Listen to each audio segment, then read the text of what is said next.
Avec Élie, les relations de travail, c'est un admirable syncrétisme d'harmonie et de rigueur, de sourire et de gravité, de sympathie, de communion. Ce sont les relations sans conflit car Élie a le talent d'arrondir les angles et nous contribuons efficacement et ensemble avec lui à lui surpasser les difficultés. Notre vision de l'équipe pédagogique et de recherche s'associe avec celle d'Élie. Pour lui comme pour nous tous, le département est un esprit d'équipe. Nous y sommes en communion dans une ambiance de sympathie et de labeur car Élie est un homme social, généreux en propositions et solutions. Naturellement, franc et d'une franchise qui parfois dérange, d'un altruisme qui parfois surpasse l'amour propre de quelques-uns. Et il nous a fait vivre en esthétique les difficultés du quotidien du travail. Apprécié par de nos collègues, il est aussi aimé par ses étudiants. C'était un prof qui leur a laissé un vaste savoir, beaucoup de connaissances. C'est un frère, un père qui a beaucoup contribué à leur épanouissement. C'est un confident doté d'une riche expérience de vie. Élie Radzonarsson nous a quittés, mais son souvenir, une grande partie de lui en nous sont restés. Repose en paix, Élie. Élie Radzonarsson, voilà, je me souviens tout le temps, Élie Radzonarsson, ils ont nous demandé ça. Fotoana zamboara fa mahafeno tafitafy ny traikefany eo amin'ny lafiny rehetra amela banga makadiry eo amin'ny sehatra maro izao fahalasana an'izao maro raha azo atao dia anaty varotra azo atao ny anaty varotra dia natao saingy olombelona tsy mpandahatra fa alahatra ary manantena fa raha andrarezina ny lava andrarezina no ijoro raha lasa aza izy dia fantatra fa manao fahafaty tantely ka mamela mamy ary nanao fahafatona akondro ka maty namela solofo. Élie Radzonarsson ihany koa teo amin'ny lafiny fiarahamonina dia efa sekretera jeneraly ministera ny kolotsaina, efa mpanolotsaina teknika ireo ministera samihafa, efa mpanolotsaina Antananarivo nandritry ny mandat anankiroa, manana ireo maro-boninahitra samihafa, ordre national, ordre de mérite, commandeur, officier, chevalier. Ary ny azo lazaina ny Élie Radzonarsson dia olona feno tanteraka. Banga ny faculté des lettres et sciences humaines nilaozan'ny Élie Radzonarsson. Tsy ahita ny Élie Radzonarsson eny amin'ny couloir, any amin'ny prao, any amin'ny toeram-pampianarana isontsika. Kanefa mino aho fa Élie Radzonarsson maro no hitsangana. Ary izany dia fanohitra lehibe ho an'ny faculté des lettres et sciences humaines.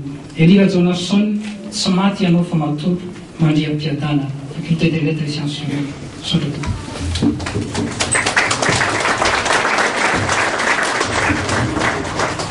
Misaotra ny sojabe ny faculté ny soratra sy ny siansy maha olona mitondra ny tenin'ireo sampana rehetra ao anatiny ao ary efa nasehony tamintsika teo koa fa zaza tonaiza sy mibeazy ny Élie izy mahafantatra tsara no mpanjany. Klasy tovovavy ajaina isany zovony tsy nalala ny Élie Radzonarsson teto amin'ny université n'Antananarivo. Izy no tsy nalala ny Élie Radzonarsson teto amin'ny université n'Antananarivo. Araka mbola aza teo anoloana dia marobe ny asa niasany Élie Radzonarsson fa nometsika voninahitra androany kosa eto amin'ity toerany dikatra dia Élie Radzonarsson mpampianatra mpikaroka. Araka mivoasoritra ny tena aloha dia tondrany anjara briky ny be da be izy teto amin'ny fampandrosoana ny université n'Antananarivo ary indrindrandrindra fampandrosoana ny faculté des lettres et des sciences humaines. Nanana anjara be da be izy teo amin'ny fampiroboroboana ny fahamolavolana fa ny mpianatra tao amin'ny faculté io. Marobe mpianatra no vokarina tamin'izany asa nataon'izany. Nanana anjara brikiny ihany koa izy teo amin'ny sehatry ny fikarohana sy tena manana ny traikefany tokoa izy tao amin'ny sehatra satria havanana dia havanana. Amin'izao fanasana izao dia banga lehibe tokoa no navelany teto amin'ny université n'Antananarivo kanefa araka ny volazan'ireo namako teo anoloana lasa Élie fa mino kosa izay fa reto namana mpampianatra mpikaroka ao anaperinazy amin'izao fotoan'izao kosa dia ny asa ivanatsanany. Manak'izay raha eo amin'ny lafiny maha olona Élie Radzonarsson dia nanana ny stérile manokana satria tena mpampianatra mpikaroka tokoa ny tenany. hafa aminazy ny fihetsy, hafa aminazy ny fitafy, hafa aminazy ny fiteny. Kanefa izany rehetrarehetra zany a dia niompana foana omenombeny manodidina amin'ny fifankatiavana sy ny firaisan-kina. Olon-dehibe tokoa ny lasa androany a fitsarovantsika ombenombeny sy mandritra taona marobe ho avy any arena.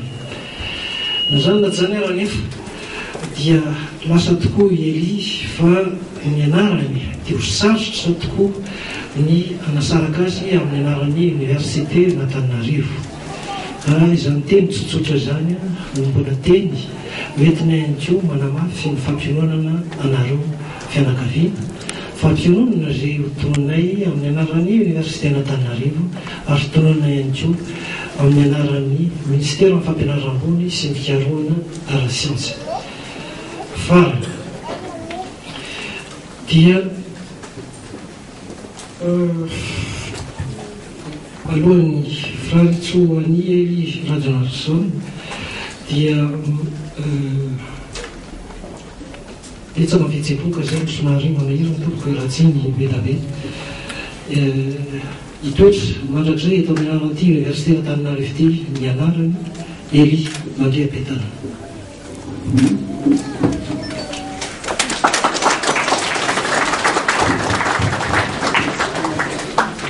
Misaotra ny président l'Université n'Antananarivo sady nisolotena ihany koa ny ministère PIA tamin'izany teny nataon'izany izay nilazany fa manana mampiavaka azy mihitsy Elie ary nahavita asa goavana dia ty nandritry ny enina amin'ny telopolo taona. Ampatsifiko kely ilay fandaram-potoana eto rehefa avy eo isy ny hira ataon'ny tokopihira dia mandray fitenenana ny fianakaviana.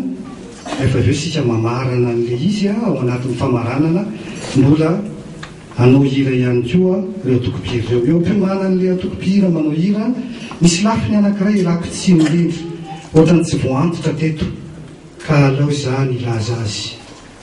Raha efa mivory izahay fa senga maneno ny findainy Elie ny zavatra voamarika mamaly an'le olona miantso azy eo izy ary amin'ny teny anglisy mamaliny azy.